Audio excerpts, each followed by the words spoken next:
اللہ کے فضل و کرم سے آج تراویح کی دوسری تاریخ مکمل ہوئی۔ دوسرے پارے میں مختصر باتیں، جن میں سے پہلی بات یہ ہے کہ اس پارہ کے اندر سب سے پہلے تحویل قبلہ کا واقعہ بیان کیا ہے۔ تحویل قبلہ کا مطلب یہ ہے کہ آپ صلی اللہ علیہ وسلم پہلے مسجد اقصی کی طرف منہ کر کے نماز پڑھتے تھے، پھر اللہ تعالیٰ نے آیت نازل کی اور آپ نے اپنا چہرہ خانہ کعبہ کی طرف کیا، اور اس کے بعد سے یہ سلسلہ اب تک چلا آ رہا ہے۔ تو پہلا واقعہ جو ذکر کیا گیا ہے، اس کی ایک وجہ یہ ہے کہ آپ صلی اللہ علیہ وسلم کی یہ خواہش تھی، آپ بار بار آسمان کی طرف آنکھ اٹھاتے اور دیکھتے۔ آپ کی اس خواہش کو دیکھتے ہوئے اللہ تعالیٰ نے قبلہ بدل دیا، اور قبلہ بدلا کب؟ ظہر کی نماز کے دوران۔ ظہر کی نماز آپ پڑھ رہے تھے، نماز کی حالت میں یہ حکم آیا کہ اے محمد اپنا چہرہ ادھر سے ہٹا کر کے، یعنی مسجد اقصی سے ہٹا کر کے خانہ کعبہ کی طرف کر لیجئے۔ آپ نماز کی حالت میں ہی اپنا چہرہ بدل لیے۔ اس کے بعد سے آج تک، یوں کہیے قیامت تک، مسلمانوں کا قبلہ خانہ کعبہ ہے۔ دنیا کی کسی بھی کونے میں آپ چلے جائیے، اگر نماز پڑھنی ہوگی تو چہرہ اپنا کعبہ کی طرف کرنا ہوگا۔ تو پہلا والا جو حکم تھا وہ ختم ہو گیا، یہ پہلی بات۔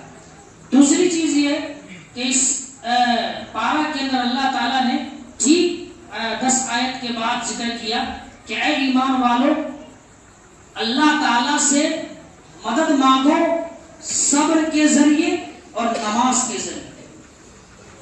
یعنی مدد اگر اللہ سے چاہتے ہو تو صبر کرو اور نماز پڑھو۔ صبر سے مدد مانگنے کا طریقہ یہ ہے کہ اب اس سلسلے میں صبر، جب آدمی کو کوئی پریشانی ہوتی ہے، کسی مصیبت میں آدمی پھنس جاتا ہے، تو ایسی صورت میں گھبرانا نہیں چاہیے، بلکہ صبر سے کام لینا چاہیے۔ صبر کے بارے میں 4 چیزیں جاننی ضروری ہے۔ ایک یہ ہے کہ جب آدمی کو کوئی تکلیف اچانک پہنچے، اور جب تکلیف پہنچے اور تکلیف بھاری ہو، تو ایسی صورت میں اسی وقت صبر کرے۔ دوسری چیز یہ ہے کہ جب کوئی مصیبت آئے تو استرجا پڑھے، یعنی انا للہ و انا الیہ راجعون پڑھے۔ تیسری صورت یہ ہے کہ جب مصیبت آئے تب صبر کرے، مصیبت آئے اسی وقت صبر کرے۔ جب مصیبت چلی جائے تب صبر کا مظاہرہ نہ کرے، بلکہ مصیبت جیسے ہی آپ پر آئے تو اس وقت صبر کا مظاہرہ کرے۔ اسی طرح چوتھی چیز ہے کہ جب مصیبت آئے تو ماتم نہ کرے، جزا فضا نہ کرے، گریہ وزاری نہ کرے، اللہ سے شکایت نہ کرے، بلکہ صبر کرے۔ اس کی ایک مثال میں بتانا چاہتا ہوں۔ حضرت ام سلیم ایک صحابیہ ہیں، ان کے بارے میں آتا ہے کہ یہ جو صحابیہ تھی، ان کا ایک چھوٹا سا بیٹا تھا۔ ان کے جو شوہر تھے وہ چلے گئے جنگ میں، تو اس کے کئی مہینوں کے بعد جب واپس آئے تو آنے کے بعد گھر میں آئے، اور ان کی بیوی نے اس بیچ میں ان کا بچہ انتقال ہو گیا، فوت ہو گیا۔ تو اب یہ بیوی ہیں، پہلے کا زمانہ ہے نہیں کہ فون کر کے بتا دیں، بیوی گھر میں موجود ہے، باہر سے آئے جنگ سے واپس، لیکن بیوی نے نہیں کہا کہ آپ کا بیٹا فوت ہو گیا۔ پہلے انہوں نے کھانا پیش کیا، کھانے کے بعد پھر دونوں سونے گئے، یہاں تک کہ جمع بھی کیا۔ اس کے بعد یہ کہتی ہیں کہ اے سلیم، اے میرے شوہر، آپ کو پتا ہے، وہ پوچھتے ہیں کہ بچہ نہیں دکھ رہا، کیا بات ہے، بچہ کہاں ہے؟ تو کہتے ہیں کہ آپ کا بچہ فوت ہو گیا۔ دوسری روایت کے اندر آتا ہے کہ جب وہ آئے تو ایک سوال کیا ان کی بیوی نے کہ اے میرے شوہر، آپ کا کیا خیال ہے، اگر کوئی آدمی آپ کو کوئی سامان دے ادھار اور پھر وہ واپس لے لے تو آپ کو کوئی اعتراض ہوگا؟ کہا کوئی اعتراض نہیں ہوگا۔ کہا اللہ نے جو آپ کو اولاد دی تھی وہ اولاد واپس اللہ نے لے لی۔ اس کے بعد اس میں لمبا واقعہ ہے کہ پھر وہ جاتے بچے کو دفن کر کے آتے ہیں، اس رات جو آپ ملتے ہیں اپنی بیوی سے تو آپ صلی اللہ علیہ وسلم کے پاس جب جاتے ہیں تو یہ سارا ماجرا سناتے ہیں کہ ایسی سی بات ہے، میرے بچے کا فوت ہو گیا ہے اور میری بیوی تک بتایا بھی نہیں کہ آپ کے بیٹے کا انتقال ہے۔ اس کے بعد پھر ان دونوں کی وجہ سے ایک بچہ پیدا ہوتا ہے، ان کو حمل ہوتا ہے، پھر بچہ پیدا ہوتا ہے، اس بچے کو لے کر کے وہ آپ صلی اللہ علیہ وسلم کے پاس جاتے ہیں اور وہاں جانے کے بعد آپ صلی اللہ علیہ وسلم سے دعا کرواتے ہیں اور ساتھ میں کھجور ہوتا ہے، وہ کھجور کا دانہ آپ صلی اللہ علیہ وسلم اپنے منہ میں چبا کر کے اس کا ہلکا سا اس کے منہ میں ڈال دیتے ہیں اور اس کا نام عبداللہ رکھتے ہیں۔ روایت کے اندر آتا ہے کہ یہ عبداللہ جب جوان ہوئے، ان کی شادی ہوئی تو ان سے 9 بچے پیدا ہوئے، 9 بیٹے پیدا ہوئے اور 9 کے 9 حافظ قرآن تھے، قرآن کی قاری تھے۔ تو میرے بھائیوں، یہ جو واقعہ ہے، اس واقعے سے پتہ چلتا ہے کہ وہ عورت کتنی بردبار تھی، کتنی دلیر تھی، کتنی شجاعت مند تھی کہ بیٹا فوت ہو گیا، گھر میں ہے، لیکن شوہر آنے کے بعد شوہر کو اس بات کی اطلاع بھی نہیں ہے کہ آپ کا بیٹا مرا ہوا ہے اور گھر ہی میں، بتانا گوارا نہیں کیا۔ جب مل لیے، کھانا پینا سب کچھ ہو گیا، تب بتایا کہ آپ کا بیٹا دنیا چھوڑ چکا ہے۔ تو یہ بھی ایک خوبصورت صبر کی مثال ہے۔ اسی طرح اس پارے کے اندر ایک اور چیز جو اللہ نے ذکر کیا ہے، اس میں اتنے سارے مسائل ہیں دوسرا پارہ میں کہ اگر 5 گھنٹہ درس دیا جائے تب بھی نہیں بات پوری ہو، صرف مسئلہ ہی ہے اس میں۔ ایک اور چیز یہ ہے کہ اللہ تعالیٰ نے علم کا تذکرہ کیا اور علم کے بعد کہا کہ اللہ تعالیٰ کی عبادت کی جائے، یعنی سب سے پہلے یہ بتایا گیا کہ انسان کو چاہیے کہ وہ اللہ کے بارے میں جانے، عبادت کرنے سے پہلے اللہ کے بارے میں جانے کہ اللہ ہے کیا۔ عبادت ہم کیسے کریں گے؟ جب تک جانیں گے نہیں تب تک عبادت ہوگی نہیں۔ نماز اگر ہم پڑھنے آ رہے ہیں تو نماز کا طریقہ دعا معلوم نہیں ہے تو ہم کیا نماز پڑھیے گا؟ ایسے ہی اٹھ بیٹھ کر کے جائیے گا۔ تو ضروری ہے کہ پہلے آدمی جانے، اس کے بعد اللہ تعالیٰ کی عبادت کرے، تب جا کر کے عبادت فائدے مند ہوگی۔ اسی طرح اللہ تعالیٰ نے اس میں رمضان کا ذکر کیا ہے، بہت ساری باتیں خطبہ میں آپ نے سنی بھی ہے، صرف اس میں سے ایک مسئلہ بتاتا ہوں، یہ ہے کہ وہ آدمی جس کی عمر بہت زیادہ ہو گئی ہے، کمزور ہڈی ہو گئی ہے، جسم میں طاقت نہیں ہے، بوڑھا یا بوڑھی جسے ہم کہہ سکتے ہیں، واقعی بوڑھا بوڑھی، تو اس کے لیے رخصت دی گئی ہے کہ وہ 1 روزہ کے بدلے اپنی طرف سے 1 مسکین کو کھانا کھلا دے تو کفارہ ہو جائے گا، مطلب ثواب اس کو مل جائے گا۔ کوئی آدمی 80 سال کی عمر ہے، 70 سال کی عمر ہے، کمزور ہے، زیادہ بیمار ہے، تو اپنا والا کھانا جتنا وہ دن میں کھاتا ہے 3 ٹائم اتنا کسی غریب کو دے دے، کسی کو کھلا دے تو روزہ کے برابر ثواب اس کو ملے اگر روزہ چھوڑ دیتا ہے تو۔ لیکن یہ کنڈیشن نوجوان سب کے لیے نہیں، وہ یہ نہیں کہہ سکتے کہ ہم بھی بیمار ہیں، تکلیف ہے تو ہم بھی چھوڑ دیتے ہیں اور اتنا کھانا کسی کو کھلا دیتے، نہیں۔ پہلے ایسا حکم تھا لیکن بعد میں ختم کر دیا گیا۔ یہ صرف ان لوگوں کے لیے جو واقعی کمزور ہیں اور ان کو یہ رخصت ہے۔ اسی طرح اس کے اندر اس کے ٹھیک بعد مسجد میں اعتکاف کو لے کر کے کہ ہر مسجد میں اعتکاف میں ضرور بیٹھنا چاہیے، اور اعتکاف میں کب بیٹھتے ہیں؟ جب رمضان کی 21ویں تاریخ شروع ہوتی ہے، جس دن پہلا شب قدر ہوتا ہے، تو مسجد میں اعتکاف ہے، اور مسجد کے علاوہ مرد کے لیے اور کہیں اعتکاف نہیں ہے۔ یہ نہیں کہ ہم گھر میں بیٹھ جاتے ہیں تو ہو جائے گا، ایسا ہے کچھ لوگوں کا خیال ہے کہ گھر میں ہم بیٹھ جائیں گے، گھر میں اعتکاف نہیں، اعتکاف ہے تو مسجد میں، اور ابھی جامع مسجد شرط ہے تو مسجد میں اعتکاف کرنا چاہیے۔ عورتوں کا جہاں تک مسئلہ ہے، یہ مسئلہ مختلف ہی ہے کہ کیا عورت بیٹھ سکتی ہے، بعض کہتے ہیں گھر میں بیٹھ سکتی ہے، لیکن بعض کا یہاں تک ہے کہ مسجد میں بھی اگر اس کا انتظام ہو اس طریقے کا رہنے سہنے کا تو وہاں بھی بیٹھ سکتی ہے، لیکن بہتر صورت ہے عورت کے لیے گھر میں ہی رہے، اور یہ اعتکاف ان کے اوپر فرض نہیں۔ اسی طرح اللہ تبارک و تعالیٰ نے اس کے بعد عورتوں کے کئی ایک مسائل کو ذکر کیا، اس میں سے 2-3 مسئلہ بتا بنیادی مسئلہ یہ ہے کہ عورت کے بارے میں ایک خاص مسئلہ جو ان سے ہی ریلیٹڈ ہے اس کو 2-3 آیت میں ذکر کیا گیا کہ لوگ آپ سے حیض کے بارے میں پوچھتے ہیں. حیض کہتے ہیں پیریڈ کا جو خون آتا ہے عورتوں کا اسی کو. تو اس مسئلے میں آپ صلی اللہ علیہ وسلم سے پوچھا گیا تو آپ نے کہا کہ جب حیض کا خون آئے, پیریڈ کا خون آئے تو اتنے دن تک تم اپنی بیویوں سے الگ رہو, اس لیے کہ وہ گندگی ہے, اس سے الگ رہو. دوسری چیز یہ ہے کہ حیض کا جو معاملہ ہے وہ 3 دن سے لے کر کے 10 دن تک یا 9 دن تک رہتا ہے. تو جتنا دن یہ بلڈ آتا ہے, خون آتا ہے, اتنا دن عورت نہ نماز پڑھے گی, نہ روزہ رکھے گی, نہ روزہ کی قضا کرنی ہے, نہ نماز کی قضا کرنی ہے, اتنا معاف ہے. اسی طرح نفاس کا ایک خون آتا ہے تو نفاس کا خون بچے کی پیدائش جب ہوتی ہے اس دن سے لے کر کے 40 دن تک لگاتار جو خون آتا ہے وہ بھی وہ نفاس کا خون کہلاتا ہے.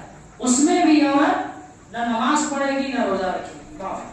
اسی طرح اس کے علاوہ یعنی ان دونوں کے علاوہ اگر پیریڈ کا خون 3 دن آیا, 4 دن آیا, 10 دن آیا, اس کے بعد بھی آ رہا ہے, تب کیا کرے گی؟ تو وہ خون حیض میں نہیں شمار ہوگا, وہ بلکہ ایک عام بیماری ہوگی. تو نہا کر کے غسل کر کے وہ نماز پڑھے گی, روزہ رکھے گی. بہت سارے کو ایسا مسئلہ ہے کہ جو ٹائم فکس ہوتا ہے 3 دن, 5 دن, 7 دن, 10 دن, لیکن اس سے زیادہ آ رہا ہے, 10واں دن آیا, 12واں دن آیا, 15 دن تک آ رہا ہے. تو جتنا لمٹ ٹائم ہے اس سے زیادہ اگر آ رہا ہے تو اس میں وضو کر کے غسل کر کے نماز پڑھے گی, روزہ رکھے گی. لیکن اس بیچ میں آتا ہے تو نہیں پڑھے. اسی طرح عورتوں کے مسائل کے بارے میں اس میں اللہ تعالیٰ نے طلاق کا مسئلہ ذکر کیا. طلاق کے بارے میں 2-3 باتیں بتانا مناسب سمجھتا ہوں. وہ یہ ہے, طلاق سب سے پہلی چیز یہ ہے کہ طلاق اسلام میں بہت مبغوض چیز ہے, بہت ناپسندیدہ چیز ہے. لیکن اگر ایسی نوبت آ جائے کہ میاں بیوی میں نہ بنے, لڑائی جھگڑے کی نوبت اتنی آ جائے کہ دونوں کو آپس میں رہنا مشکل ہو, تو اسلام کہتا ہے مرد کو کہ اپنی بیوی کو طلاق دے دے. اور اگر بیوی نہیں رہنا چاہتی ہے تو اس کو بھی اختیار دیا گیا ہے کہ وہ خلا لے. طلاق کا مطلب یہ ہے کہ شوہر اپنی بیوی سے کہے گا میں نے تجھے طلاق دیا. اب اس میں مسئلہ یہ ہے کہ ایک آدمی کہتا ہے طلاق طلاق طلاق, ایک سانس میں 3, 4, 5, 7, 10 جتنا چاہا دے دیا. یا اسی طرح ایک آدمی نے صرف کہا طلاق میں نے تجھے طلاق دیا. تو اب اس میں جو مسئلہ اہم ہے وہ یہ ہے, اب 2 فریق ہے, ایک حنفی بھائی بھی ہے اور دوسرے طرف اہل حدیث کا مسئلہ الگ ہے, حنفی کا مسئلہ الگ ہے. اہل حدیث کا مسئلہ یہ ہے کہ اگر آدمی ایک وقت میں, ایک جگہ, ایک مجلس میں 1, 2, 3, 100 بار بھی طلاق لے گا ایک ہی مانی جائے. لیکن احناف کے یہاں اگر ایک مجلس میں بیٹھ کر کے 3 دے دے, 5 دے دے, 7 دے دے, 10 دے دے, وہ 3 مانی جائے گی. یعنی اگر آپ نے 3 طلاق دے دیا بیوی حرام ہو گئی, اس کو آپ چھو نہیں سکتے, اس کو آپ کچھ کر نہیں سکتے. لیکن طلاق کا جو اصل حقیقی مسئلہ وہ یہی ہے کہ 3 طہر میں 3 بار طلاق دیا جائے, 3 پیریڈ میں 3 مہینہ میں 3 بار طلاق دیا جائے. مثال کے طور پہ آج میں نے اپنی بیوی کو طلاق دیا, آج 1 بار دیا, 5 بار دیا, 7 بار دیا, ایک ہی مانی جائے. اب یہ 1 مہینہ یہاں سے اسٹارٹ ہوگا, پھر 1 مہینہ جب مکمل ہوگا اور اس کے پیریڈ کا خون آئے گا تب دوبارہ پھر ہم طلاق دیں گے. پھر 1 مہینہ پورا مکمل ہوگا تب تیسری بار طلاق دیں گے. لیکن تیسری بار طلاق دینے سے پہلے ہم جب چاہتے ہیں اپنی بیوی سے مل سکتے ہیں, رجوع کر سکتے ہیں. یہ اختیار شوہر کو حاصل ہے.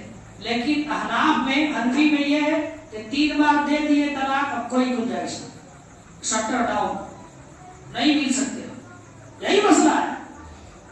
اب اس کی صورت کیا لوگ نکالتے ہیں, آگے اللہ نے آیت میں ذکر بھی کیا ہے کہ حلالہ. حلالہ آپ نے بھی سنا ہوگا, حلالہ. یہ حلالہ پتہ ہے, حلالہ کرنے والے, حلالہ کرانے والے اور حلالہ کرانے والی سب پر خدا کی لعنت ہوتی ہے. اور حلالہ کی نوعیت کیا ہوتی ہے, اپنے یہاں کیا ہے, حلالہ کب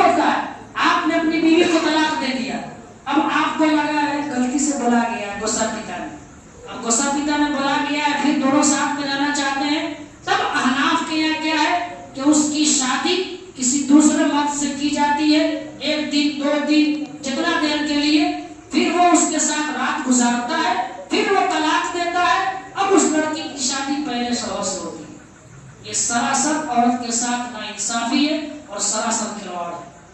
شرعی جو حلالہ ہے، جو قرآن کے اندر ذکر ہے، اس کا مسئلہ یہ ہے کہ آپ نے اپنی مرضی سے اپنی بیوی کو طلاق دے دیا، عدت ختم ہو گئی، 4 مہینہ 10 دن عدت عورت گزار چکی ہے، اس کی شادی پھر کسی سے ہو گئی، اس میں آپ کا کوئی دباؤ نہیں ہے، آپ نے کوئی پریشر نہیں بنایا ہے، اس عورت کی شادی کہیں ہو گئی، پھر وہ اس کے ساتھ رہ رہی ہے، زندگی گزار رہی ہے، پھر خدا نہ خواستہ ان دونوں میں جھگڑا ہوا، کچھ ہوا، اس شوہر نے بھی طلاق دے دیا۔ اب جب طلاق وہ دے دے گا، عدت گزر جائے گی، اب اگر وہ پہلے شوہر سے شادی کرنا چاہتی ہے تو کر سکتی ہے، یہ شرعی طریقہ ہے۔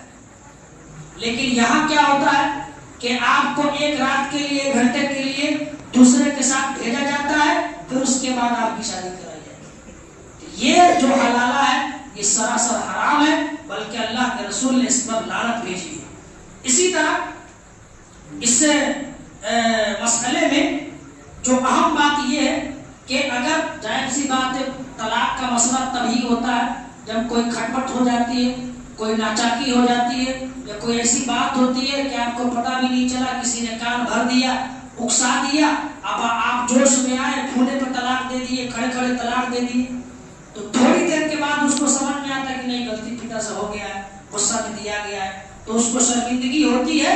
اسلام نے یہ رخصت دی ہے کہ 2 مہینہ، ایک بار طلاق دیا ابھی اس کے لیے راستہ کھلا ہے، دوسری بار طلاق دیا تب بھی راستہ کھلا ہے، تیسری بار طلاق دینے سے پہلے 2 چانس ہے، یا تو طلاق دے کے اس کو رخصت کر دے، ختم معاملہ، یا پھر اپنے نکاح میں اس کو رکھے، اس کے ساتھ زندگی گزارے، یہ صورت جائز ہے۔ اسی طرح اس پارہ کے اندر اللہ تعالیٰ نے اسی بہت سارے ایسے مسائل کا ذکر کیا ہے، جن میں سے ایک مسئلہ یہ بھی ہے کہ اسلام میں تبرک کی جو حیثیت ہے، تبرک کہتے ہیں کوئی آدمی آیا جس کو آپ سمجھتے ہیں کہ بڑا پیر صاحب ہے، بڑا بزرگ صاحب ہے، اس کا منہ چوم لیے، اس کا ہاتھ چوم لیے، اس کا ٹوپی چوم لیے، اس کا پاجامہ رکھ لیے، لوگ جاتے ہیں مدینہ سے مٹی اٹھا کے لاتے ہیں تبرک کے لیے، یا اس کو چومتے ہیں، تو اسی کو بولتے ہیں تبرک، یعنی اس کو یہ سمجھتے ہیں کہ اس کو رکھیں گے، اس کو چومیں گے تو ہمارا اچھا ہوگا، بھلا ہوگا، ثواب ہوگا، جبکہ اسلام میں یہ ہے کہ جو انبیاء کی چیزیں ہیں، انبیاء کا جیسے جوتا ہے، نبی کا جوتا، ان کا کرتا، ان کا پاجامہ، ان کی کوئی بھی چیز ہے، ان کی تلوار ہے، ان کا گھر ہے، ان کا مکان ہے، اس کو آدمی تبرک کے لیے استعمال کر سکتا ہے، لیکن اس کے علاوہ کسی اور شخص کے کسی بھی چیز کو تبرک کے لیے استعمال نہیں کر سکتے، یہ جائز نہیں۔ لیکن ہوتا ہے عام طور سے یہ کہ کوئی بابا صاحب ہے، کوئی بڑے صاحب ہے جن کا چلتا ہے، تھوڑا شہرت ہے، مشہور ہے، تو لوگ جاتے ہیں، ان کا پیر چومتے ہیں، ہاتھ چومتے ہیں، بوسہ لیتے ہیں، اور اس کی کوئی چیز دے دیتے ہیں تو اس کو لا کے بہت سجا کے رکھتے ہیں، بار بار اس کو دیکھتے ہیں، اس کو لفافہ میں بند کر کے رکھتے ہیں، تو ایسی کوئی بھی چیز اسلام میں درست نہیں ہے، جائز نہیں ہے۔ اس لیے اللہ تعالیٰ کو بھروسہ کرنا چاہیے اور اللہ ہی سے مانگنا چاہیے، بس اسباب جو ہو سکتا ہے اس کو اختیار کرنا چاہیے۔ اللہ تعالیٰ سے دعا ہے اللہ تعالیٰ ہم سب کو کہنے سننے سے زیادہ عمل کی توفیق عطا فرمائے، آمین۔